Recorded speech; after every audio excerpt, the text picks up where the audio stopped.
आज नवरी लोक 10,000 रुपये मेकअप साठी खर्च करतात.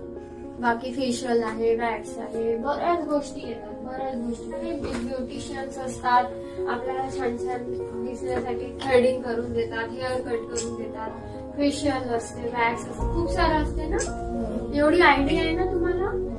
एज्युकेशन सोबत मी हे पण शिकले आणि आज करिअर माझ्या सोबतच मी स्टॉप पण ठेवलेले आहे. 5-6 लोकांना मी माझ्याकडनं स्वतः काम दिलेलं आहे. त्यांना माझ्याकडे काम करताना मग जे काही आपले क्रीम आहे, काही असं जे यूज करतो ना ते इथे टाकल्या जाते. बघा याला काय म्हणतात, व्हाईट चॉकलेट. हे व्हाईट चॉकलेट जे वॅक्स आहे ते थोडं महाग असते. तर लेन्स माहिती आहे, लेन्स कशासाठी, जे आईसचे कलर आहे आतमधले कलर आहे ना तो चेंज करतात ना. ते ब्ल्यू दिसते, काही ब्राऊन दिसते, वेगवेगळे कलर दिसतात.